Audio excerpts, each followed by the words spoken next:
Bismillahirrahmanirrahim. Assalamualaikum warahmatullahi wabarakatuh. Selamat pagi, Ibu Ferawati Fajrin, SPD MPT, selaku dosen pengampu mata kuliah Bahasa Indonesia. Perkenalkan, saya Sakwa Zafra Feris Indra Farinisa dengan NIM 22010138, mahasiswi program studi manajemen Fakultas Ekonomi dan Bisnis Universitas Islam Syekh Yusuf. Pada kesempatan ini, saya ingin memaparkan proposal penelitian saya yang berjudul Dampak Frasa Viral Terhadap Perilaku Konsumtif Gen Z yang Dimoderasi Peran FOMO. Baik, langsung saja latar belakangnya. Frasa viral seperti indis ekonomi, self-reward dulu ngopi, gara-gara FYP jadi pengen beli, sering digunakan Gen Z. Frasa ini muncul saat seseorang membeli makanan atau minuman kekinian dan digunakan untuk membenarkan keputusan konsumtif secara santai, lucu, dan sebagai bahan candaan. Frasa ini muncul bersamaan dengan tren media sosial yang mempengaruhi perilaku konsumtif makanan atau minuman kekinian. Dan munculnya budaya self-reward dan FOMO atau fear of missing out yang membuat Gen Z takut tertinggal tren.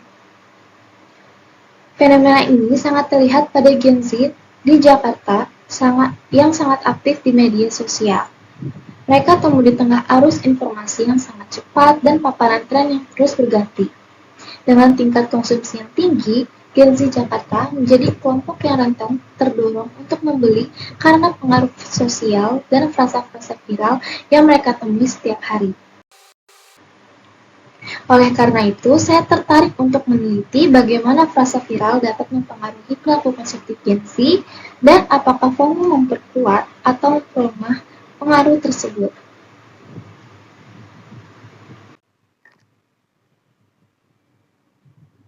Berdasarkan latar belakang tersebut, saya merumuskan dua pertanyaan penelitian. Yang pertama, apakah terdapat pengaruh paparan frasa viral terhadap perilaku konsumtif makanan dan minuman kekinian pada Gen Z di Jakarta?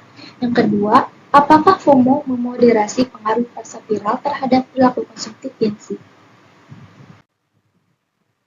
Dan adapun tujuan penelitiannya. Pertama, menganalisis pengaruh paparan frasa viral terhadap perilaku konsumtif makanan dan minuman kekinian pada Gen Z di Jakarta. Yang kedua, menguji peran FOMO sebagai variabel moderasi dalam hubungan antara frasa viral dan perilaku konsumtif makanan dan minuman Gen Z. Adapun manfaat penelitiannya. Penelitian ini diharapkan bermanfaat secara teoritis dan praktis. Secara teoritis yaitu untuk memperkaya literatur tentang pemasaran digital dan perilaku konsumen. Yang kedua, manfaat praktis yaitu sebagai acuan strategi pemasaran brand untuk Gen Z. Adapun tinjauan teorinya. Penelitian ini menggunakan beberapa teori utama, di antaranya frasa viral. Frasa viral adalah bentuk komunikasi simbolik yang menyebar cepat melalui media sosial dan mempengaruhi perilaku konsumtif. Yang kedua, FOMO atau fear of missing out, yaitu kecemasan karena takut akan tertinggal tren. Yang ketiga, perilaku konsumen yang dipengaruhi faktor internal seperti emosi, persepsi, motivasi, dan faktor eksternal seperti sosial dan konten viral. Dan yang keempat, Gen Z, yaitu generasi yang lahir pada tahun 1997 sampai 2012. Gen Z bersifat digital native, konsumtif, dan mudah terpengaruh tren. Adapun penelitian terdahulu. Berikut adalah beberapa penelitian yang relevan terhadap penelitian saya. Yang pertama ditulis oleh Bowo dan Martalia pada tahun 2024 yang berjudul Pemasaran Meme, Perilaku Konsumen Generasi Z di Media Sosial. Yang kedua, Jurnal dari Putri pada tahun 2024 yang berjudul Analisis Perilaku Konsumtif pada Tren Pembelian Boneka Labubu. Dan yang ketiga, ditulis oleh Adaha pada tahun 2025 yang berjudul Pengaruh konten TikTok terhadap perilaku konsumtif mahasiswa generasi Z di era digital. Adapun kerangka pemikirannya.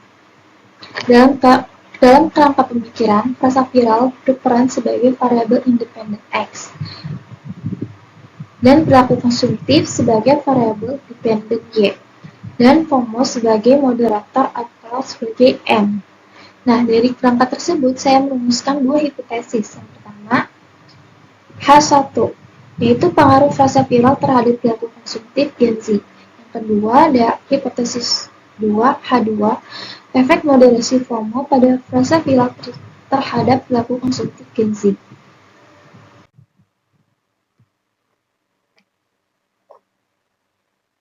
Metode penelitian. Penelitian ini menggunakan pendekatan kuantitatif.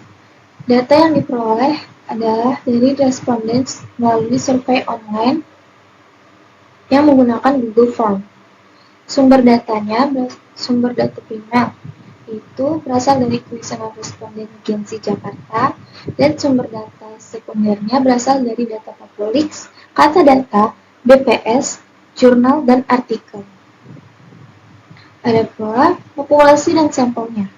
Populasinya, data jumlah penduduk Gen Z dari BPS DKI Jakarta pada tahun 2024.